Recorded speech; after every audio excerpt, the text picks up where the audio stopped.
Cho'ng kichik hammaylar yoqtirib yeydigan rujamo qilishni o'rganib oling. Usulü intayin oddiy, birlik o'zingiz o'rganib olasizlar. Bugun biz eng oddiy usulda buning nenni qilishni tartib, seni qo'rishgacha tafsiliy dars kelib keldim. Yulduz yurak belgilarini bosib, saqlab olishni unutib qolmang, keyin izlagan topolmay qolsiz. Avval 300 gram unga 3 gram tuz, 3 gram ko'ptirgich, 160 gram jilman suv qo'yib tashkillashtirib xamir qilib olamiz. 15 gram suv may qo'yib xamir yug'urib olamiz. Bunda yug'agan xamirni qilingandan 2 kun qo'yib qo'ysangiz qetib qolmaydi. Endi buni o'zidan biroz yug'angacha saqlaymiz.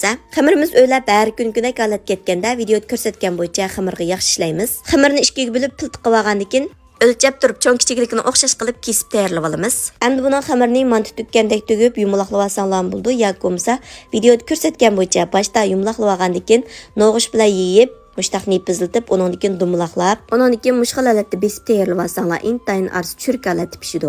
Videoda ko'rsatgan bo'yicha echib tayyorlab olgandan keyin taxminan 15 minut atrofida tindirib qo'yamiz. Bu vaqtda o'zidan biroz yo'g'naydi. Endi videoda ko'rsatgan bo'yicha to'qning mayda go'shtini ushoq to'g'rib olamiz.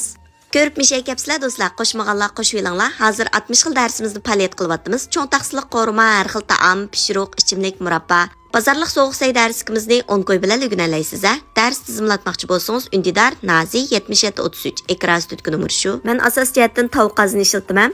Agar uyingizda tovuq qazini bo'lmay qolsa, tig-tuz kelgan qozonning tigini maylab, xamirni silib, dumlab, o'rib-cho'rib pishirib olsanglar bo'ldi. Amsa do'stlar, ko'rib qochib ketganlarni chidamasdaymiz-ku. Inkas rayini g'aqsiz gullaringlarni avatib, meni rag'batlantirishni unutib qolmanglar. Qo'llug'inglarga rahmat. Qozonga azroq may qo'yib, to'q go'shtini silib, sarg'aytib qo'rib olamiz. To'q go'shtni bekroq qo'rib yetimiz, undan keyin tuz solamiz, undan keyin azroq shingchu qo'yib yetimiz. Shingchu to'q go'shtga rang berdi, yoki bo'lmasa jonyu qo'ysanglar bo'ldi. Undan keyin ta'mini bozornikidek ta'mni chiqaray desangiz, cho'ng ustamning yango qo'rmisi tutqisidan bir bo'loq silvasangiz, biz izlab yeydigan naq oshu tama. Cho'ng ustamning cho'ngligi bormish, rujamo qisam ta'mini yaxshi qaramayotdi degan xonim qizlarimiz bir ishlatib sinab yaqinlar, ta'mi kelib ketmaydi.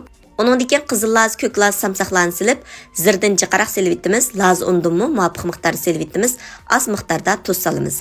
Bularni silib bir ishga qo'rib atgandan keyin chiroyliq taqsimizga usib, buni meyfanlar bilan yesanglar bo'ldi, yoki bo'lmasa rujamoning arsi qilib yesanglarmi, intayi o'xshaydi. Qarab ishtayinglar ichilib ketdi deyman. Rujamoning ninning arsini kesib, o'ttirga saylarimizni silib iste'mol qilsak bo'ldi. Cho'ng kichik hammaylar yoqtirib yeydi. Bozornaga vaqtimizda asos jihatdan vodutib bergan bo'g'ashqa intayi yumshoq bo'lib ketadi.